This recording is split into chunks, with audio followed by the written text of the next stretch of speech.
नमस्कार, आप देख रहे हैं फॉलो अप। मैं हूं सन्नी सारद और हमारे साथ हैं हमारे सहयोगी सूरज ठाकुर। आज देश भर में 5वें चरण का मतदान हो रहा है और झारखंड में दूसरे चरण का मतदान हो रहा है। झारखंड के 3 सीटों पर आज मतदान हो रहा है, चतरा, हजारीबाग और कोडरमा।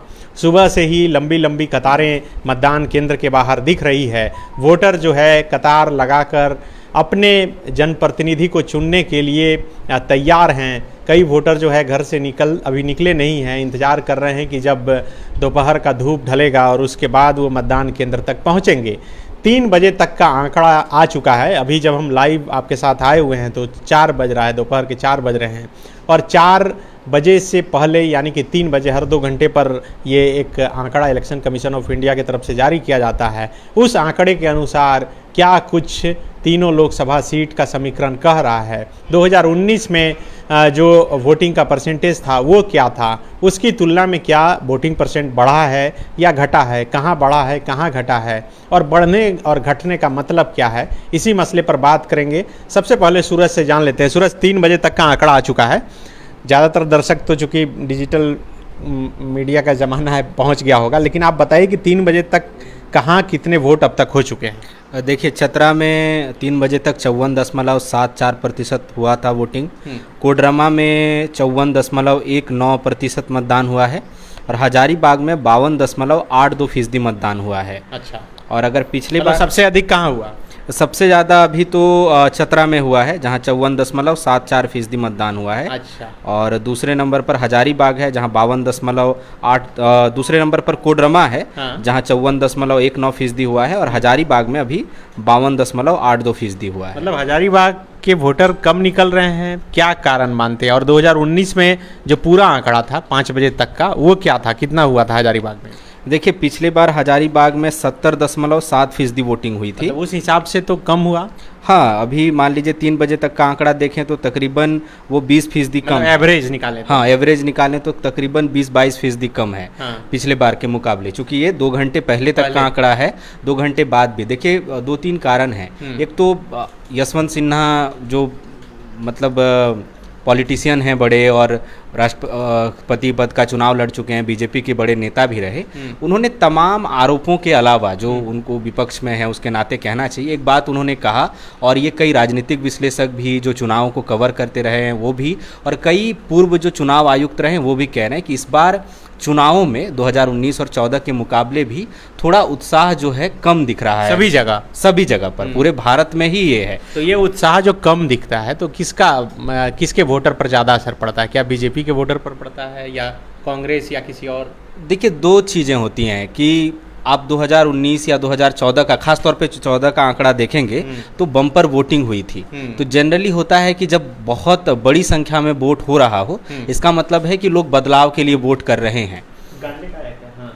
अगर बहुत बड़ी संख्या में लोग बाहर निकल कर वोट कर रहे हैं, इसका मतलब जो लोग परेशान हैं, नहीं आ रहे थे, वो भी बदलाव के लिए वोट करते हैं। एक ये भी हो सकता है। और दूसरा एक ये हो जाता है कि इसलिए भी वोट नहीं करते कई बार लोग, क्योंकि उनको लगता है कि जो ताज़ा व्यवस्था है वो चल रही है और हमारे निकलने से क्या बदल जाएगा।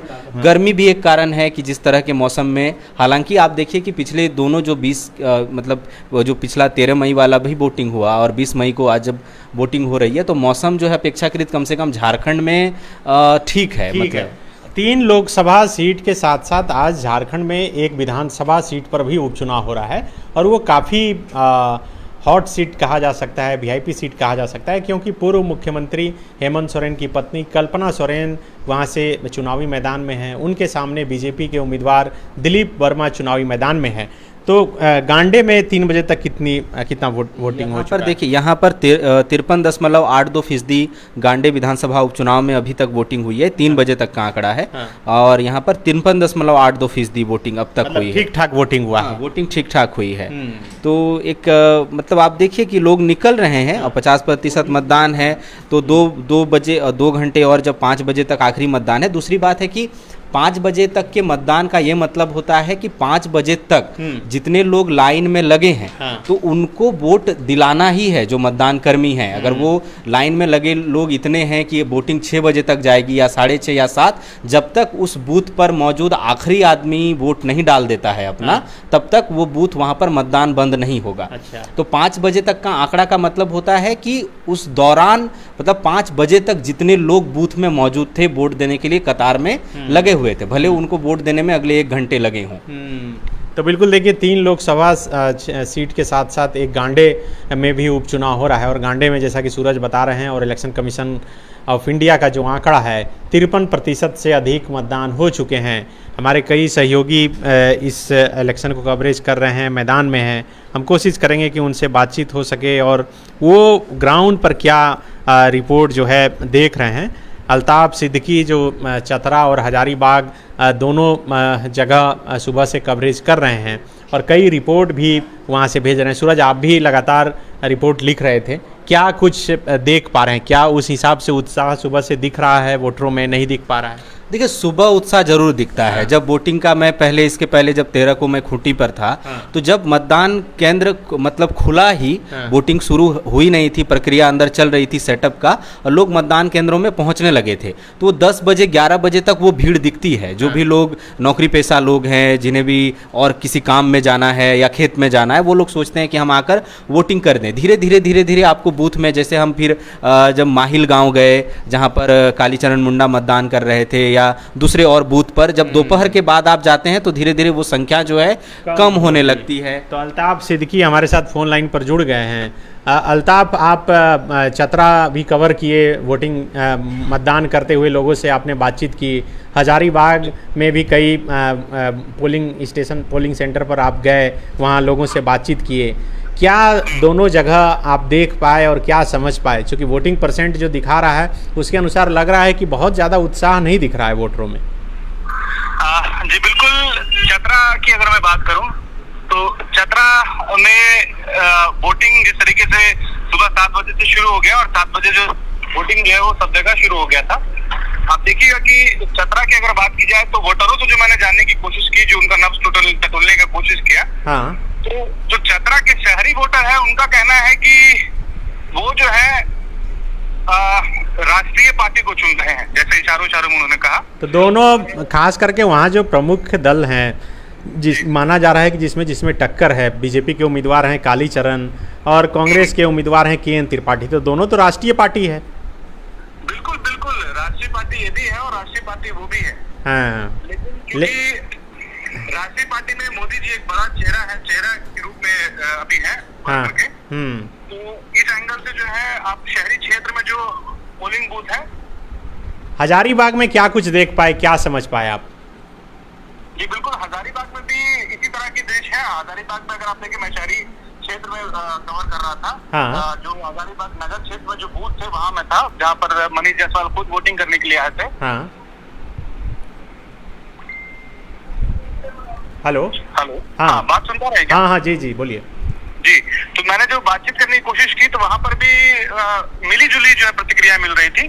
कुछ लोगों का कहना था कि रोजगार इस बार मुद्दा है, महंगाई जो है वो मुद्दा है, काफी जो है इस बार जिस तरीके से 10 साल में जो बीजेपी जिस तरीके से काम की है, तो लोग काम की बात कर रहे थे, विकास की बात कर रहे थे। और दूसरी तरफ जो है जो वो ये बोल रहे थे कि इन 10 सालों में जो है बीजेपी ने बहुत कुछ किया है, जो बीजेपी के समर्थक है, और 2-3 काम जो है वो उनसे बहुत प्रभावित है। और खास करके जो चेहरा है वो प्रधानमंत्री का ही है, उनका ही नाम लिया जा रहा था। और एक जो भरोसा होता है, फेस वैल्यू जो होता है, वो जो है देखने को मिला। लोग जो है बेधड़क कह रहे हैं कि मोदी ही आएगा। जब मैं कुछ पूछने जा रहा हूँ उनसे, तो उनके मुंह से एक ही आवाज निकल रहा है कि अब की बार 400 पार। तो इस तरीके से जो है एक कॉन्फिडेंस देखने को मिला वोटरों में। वही दूसरी तरफ जो मुद्दा है, अगर विपक्ष की तरफ से देखूं तो वो रोजगार का मुद्दा है, महंगाई का मुद्दा है, और जिस तरीके से और भी चीजें हैं जो चल रहा है देश में, तो उन सारे मुद्दों पर जो है, हालांकि टक्कर की अगर बात की जाए, मुकाबले की बात की जाए, तो हजारीबाग में मुकाबला जो है वो देखने को मिल रहा है, फाइट देखने को मिल रहा है। प्रतिक्रियाएं ऐसी नहीं है कि एक तरफा है। लोग ये भी बिल्कुल, हाँ, बिल्कुल कहीं भी एक तरफा नहीं है, और ख़ास करके 2019 की तुलना में 2024 के चुनाव में बहुत अंतर भी देखने को मिल रहा है। और जहाँ तक हज़ारीबाग की बात है, हज़ारीबाग में भी सूरज कई दिन वहाँ पे रह कर आया, और ये देखने को मिला, चूँकि जेपी भाई पटेल को जब टिकट मिला तो माना ये गया कि एक तो लोकल हैं और स्वर्गीय टेकलाल महतो जी के बेटे हैं उनके नाम पर, और दूसरा है कि महतो वोटर पर जो है, एक तो है कि अपना जो समीकरण है इंडिया गठबंधन का फ़िलहाल कि मुस्लिम वोटर, आदिवासी वोटर, और उसके बाद जेपी भाई पटेल के ज़रिए महतो वोटर को आसानी से अपने तरफ कर लिया जाएगा। तीसरा एक बड़ा हज़ारीबाग में फैक्टर ये देखने को मिला कि यशवंत सिन्हा जो है मोर्चा शुरू से खोले हुए थे, तो उस हिसाब से इंडिया गठबंधन के लोगों का दावा था कि कायस्थ जो वोटर हैं खास करके वो उनकी तरफ आएंगे। आप आए या नहीं आ पाए इस पर तो और चर्चा होगी, और जब काउंटिंग होगा उसके बाद पता चल पाएगा। लेकिन इसके बावजूद एक तीसरा समीकरण जो है, जो JBKSS के उम्मीदवार हैं संजय मेहता, ऐसा वहाँ के लोगों का दावा है, और ये देखने को भी मिल रहा है कि कहीं ना कहीं वो बहुत वोट जो है लाने में सक्षम है, और अगर वो वोट लाते हैं तो जेपी भाई पटेल को नुकसान होगा इससे। ये आप क्या समझ पा रहे हैं इस समीकरण को? देखिए, निश्चित तौर पर क्योंकि JBKSS का एक बज बना हुआ है झारखंड में, खास तौर पर युवा मतदाताओं में, और युवा मतदाताओं का मुद्दा जो है वो रोजगार है, क्योंकि झारखंड में जो स्थानीय मुद्दे होंगे और जो स्थानीय मुद्दे जब बात आएंगे तो रोजगार की बात आएगी। उसके बाद पेपर लीक की घटनाएं हुई, JPSC की जितनी परीक्षाएं वादा किया गया उतनी हुई नहीं। इसका गुस्सा मैं देख रहा था हज़ारीबाग के कई लाइब्रेरी में भी, वहाँ के लोगों से बातचीत की, तो वो गुस्सा यहाँ के स्टेट जो इंडिया अलायंस की सरकार है उसके प्रति था। वो बोल रहे हैं कि भाई ठीक है, लोकसभा चुनाव है, हम लोग विधानसभा में बता देंगे।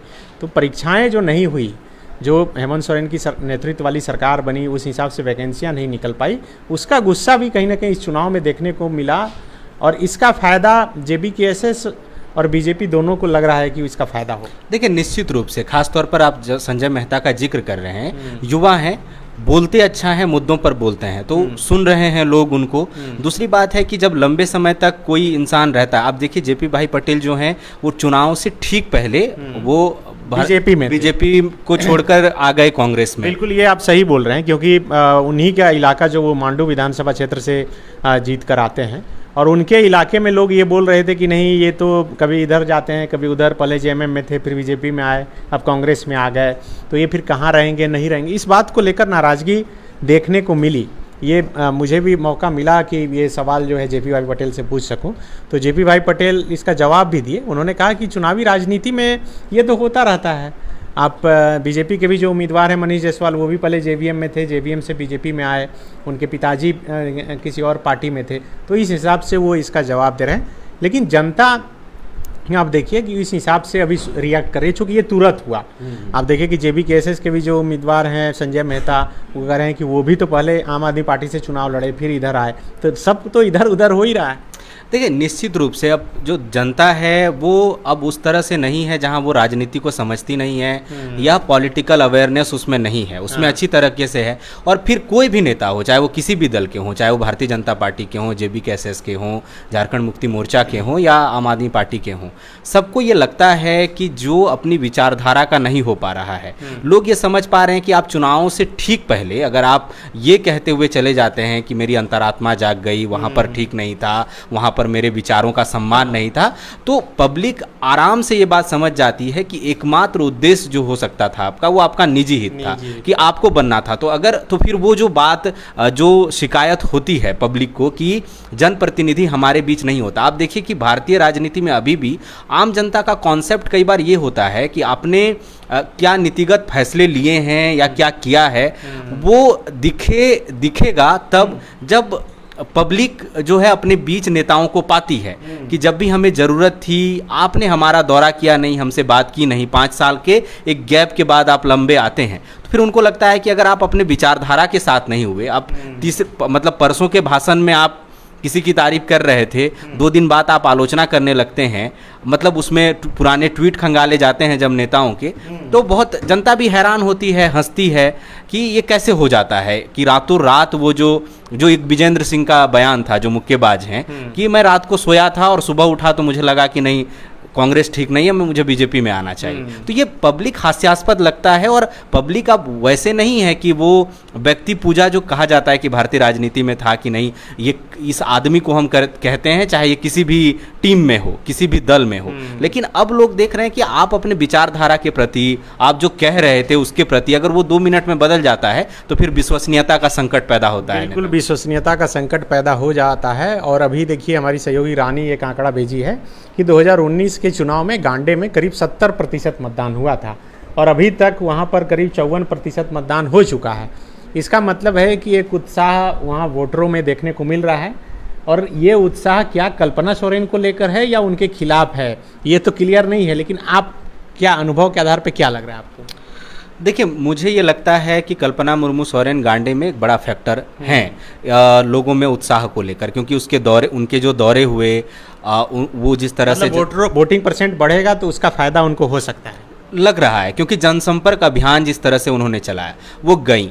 दूसरी बात है कि आप जानते हैं कि भारत में अभी भी राजनीतिक परिवारों को लेकर एक लोगों में उत्साह रहता है। अभी जेल जाने से पहले या अभी भी अगर हेमंत सोरेन जेल में है भी, तो झारखंड में जो सरकार है या इंडिया गठबंधन है उसका बड़ा चेहरा कौन है? जेल में होने के बावजूद भी हेमंत सोरेन है, वो जेल है, उनकी अनुपस्थिति है शारीरिक रूप से।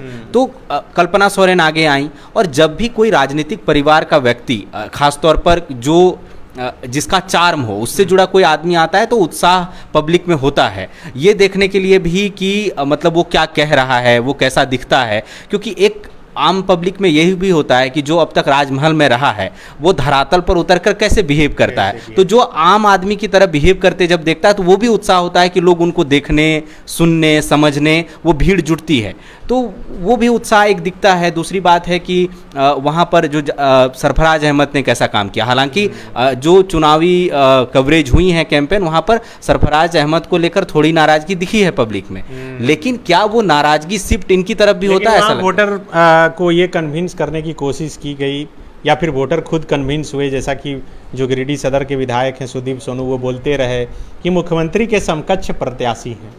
सरफराज अहमद भी ये बोलते सुने गए कि कल्पना सोरेन के आने से इस क्षेत्र का बहुत विकास होगा, क्योंकि वो जीतेंगी तो फिर किसी पद पर ही जाएंगी। चर्चा तो ये भी है कि वो हो सकता है कि चुनाव के बाद मुख्यमंत्री भी बन जाए। क्या होगा नहीं होगा ये पार्टी के अंदर का फैसला है। अब कोडरमा सीट पर आते हैं। कोडरमा सीट पर आप सब जानते हैं वो देश की नज़र उस सीट पर है, इसलिए है क्योंकि नरेंद्र मोदी सरकार की कैबिनेट की मंत्री, जो स्टेट कैबिनेट मिनिस्टर हैं अन्नपूर्णा देवी शिक्षा विभाग की, वो वहाँ से फिर से चुनाव लड़ रही हैं, चुनावी मैदान में हैं।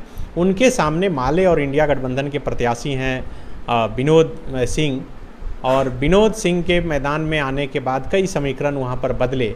अब चर्चा वहाँ चुनाव के पहले या फिर अभी चुनाव हो रहा है या इसके बाद भी जब तक रिजल्ट नहीं आता, इसी बात को लेकर होगा कि खास करके जो यादव वोटरों पर सबकी नज़र है, वो यादव वोटर किधर जा रहे हैं। क्योंकि इंडिया गठबंधन के साथ तो ये समीकरण मान के चला जा रहा है कि जो उनका एक कैडर वोट है जो कभी कहीं नहीं जा सकता, चाहे मुस्लिम हो, आदिवासी हो, और यहाँ माना जा रहा है कि क्या यादव आ पाएंगे या फिर नहीं आ पाएंगे, क्या इस बैरियर को तोड़ पाए। चूँकि तेजस्वी यादव भी उस इलाके में सभा किए। पहले आप आंकड़ा बताइए कि 3 बजे तक कितना वोटिंग हो चुका है, और अब पिछले साल कितना हुआ था, 19 में कितना हुआ था? देखिए, कोडरमा में अभी तक जो 3 बजे तक का आंकड़ा है उसके मुताबिक तो 54.19% मतदान हुआ था। और पिछले बार जो मतदान है 2019 का वो 70.3% है।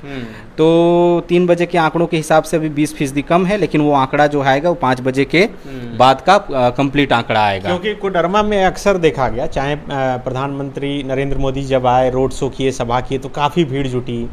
उसके बाद विनोद सिंह सभा किए, तीसरी में पिपचो में तेजस्वी यादव की सभा हुई, गांडे के बेंगाबाद में तेजस्वी यादव की सभा हुई जो कोडरमा लोकसभा में ही पड़ता है। भीड़ तो बहुत जुट रही है। तो उस हिसाब से वोटिंग परसेंट लग रहा है कि नहीं बढ़ पा रहा है क्या? देखिए, भीड़ जुटने के बहुत सारे कारण होते हैं। कई कारणों की चर्चा हम खुले तौर पर नहीं कर सकते, और कई कारण ऐसे हैं कि जब कोई राष्ट्रीय स्तर का नेता आता है या ऐसा नेता आता है जिसको सुना जाता रहा हो, विधानसभा में अगर आप कोडरमा में अन्नपूर्णा देवी के साइड से बात करेंगे तो प्रधानमंत्री को लेकर एक लोगों में आकर्षण है, उनको सुनने को लेकर, उनकी सभाओं में जाने को लेकर। तो अगर समर्थक नहीं भी हैं तो वो भी जुटते हैं उनको देखने के लिए, समझने के लिए, बाद में वोट किसी को भी करें।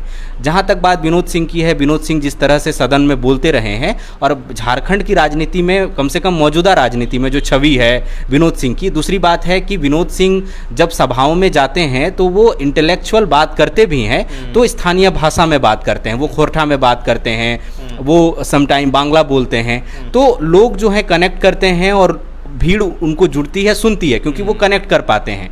मतदान किसको करेंगे, कई और ज़्यादा समय देखा गया है कि जब चुनाव प्रचार थमता है और जो 48 घंटे का वक्त होता है, तो मुझे लगता है शायद उसके 24 घंटे में ये मतदाता ये तय करते हैं कि वोट किसको करना है। दूसरी बात ये करना कि किसके पलड़े में ज़्यादा वोट आएगा या कौन भारी पड़ रहा है, ये कहना इस बार इसलिए मुश्किल है क्योंकि इस बार जो पैटर्न दिखा है वोटिंग का, और हम लोग ग्राउंड में भी थे मतदान के दिन भी, मतदान से पहले भी, तो लोग सेंट्रलाइज्ड मुद्दों पर वोट नहीं कर रहे हैं। आपको शहरी क्षेत्रों में इस बार थोड़ा लोकलाइज्ड हो गया है। बिल्कुल हो गया है। आप शहरी क्षेत्रों में जरूर बात करेंगे जिनके पास सारी सुविधाएं हैं, जिनके घर में एसी है, कूलर है, रोजगार है, पैसे हैं, उनको दिक्कत नहीं है। लेकिन जिन ग्रामीण इलाकों में जहां बड़ी आबादी रहती है, उनके पास मुद्दा रोजगार है। उनको लग रहा है कि हाँ, राम मंदिर बन गया, ठीक है, हम जाएंगे दर्शन करने, लेकिन वो इस समय मुद्दा नहीं है। उनको लग रहा है कि ठीक है, आप जनजातीय गौरव दिवस मना रहे हैं, लेकिन अगर जनजातीय गौरव दिवस बना रहे हैं तो आदिवासियों की जो ज़रूरत है, पेयजल है, रोजगार है, शिक्षा है, आवास है, उनकी ज़रूरतें, तो वोटिंग जो है वो लोकल मुद्दों पर आ गई। और हम जो बार बार कह रहे हैं या बताया जा रहा है कि इस चुनाव को जनता ने अपने हाथों में ले लिया, तो जब चुनाव जनता अपने हाथों में ले लेती है और सेंट्रलाइज्ड मुद्दों पर नहीं हो रहा, जो मंच से जनता नेता कह रहे हैं, जब उस मुद्दे पर चुनाव नहीं हो रहा, तब कहना मुश्किल हो जाता है कि पड़ला किसकी तरफ है या कोई कमज़ोर है। तो बिल्कुल देखिए, कोडरमा में ये भी चर्चा है कि भाई अन्नपूर्णा देवी जीतेंगी तो हो सकता है फिर से मंत्री बने, विनोद सिंह जीतेंगे तो क्या होगा। दूसरी बात कि मंत्री वो रही, इस बात को लेकर भी थोड़ी नाराज़गी है, चूँकि उम्मीदें बढ़ जाती है। लोग पूछ रहे हैं कि 5 साल में आप क्या किए, नहीं किए। विनोद सिंह से ये सवाल पूछा जा रहा है कि आप बगोदर में पिताजी आपके विधायक रहे, फिर आप रहे, आप क्या कुछ कर पाए, क्या मॉडल पेश कर पाए। तो सवाल दोनों तरफ से पूछा जा रहा है और उस हिसाब से मतदाता जो है वो वोट कर रहे हैं। अब तो काउंटिंग के बाद ही पता चल पाएगा कि इसका पलड़ा भारी है, लेकिन आंकड़ों के हिसाब से थोड़ा रुझान कम लग रहा है। हालांकि समय है, लास्ट में यही देखने को मिलता है कि शाम तक कतारें बहुत जगह लंबी लंबी रहती है और उन कतारों से जो है वोटिंग परसेंट भी बढ़ता है। शाम तक फिर हम लोग लाइव आएंगे और आपको बताएंगे, क्योंकि बाद में 1-2 दिन बाद भी ये आंकड़ा जो है थोड़ा बढ़ता है। चतरा पर पहले ही चर्चा कर चुके हैं। चतरा में के कालीचरण हैं और उनके सामने KN त्रिपाठी हैं जो कांग्रेस के उम्मीदवार हैं, और इसके अलावा वहाँ भी एक JBKSS के उम्मीदवार हैं, और कोडरमा में भी JBKSS के तरफ से जो है मनोज यादव जो हैं वो चुनावी मैदान में हैं। वो भी ताल ठोक रहे हैं कि इस बार जो है उनके तरफ या फिर जयराम महतो के तरफ रुख है। तो तीनों जगह JBKSS के भी उम्मीदवार हैं। ये तीनों जगह वो क्या समीकरण बना पाते हैं, किसका बनाते हैं, किसका बिगाड़ते हैं या खुद का बनाते हैं, ये भी देखना बड़ा दिलचस्प होगा। आप नज़र बनाए रखें। आप अगर वोटर हैं उन इलाकों के, अब तक वोट देने नहीं गए हैं तो वोट देने ज़रूर जाएं, और वोट देने के बाद कमेंट करके ज़रूर बताएं कि आपने किन मुद्दों पर किसके साथ खड़े होकर वोट दिया और क्या चाहते हैं कि जो आपका पसंदीदा कैंडिडेट है वो जब जीत कर आए तो आपके लिए क्या करे। बहुत शुक्रिया।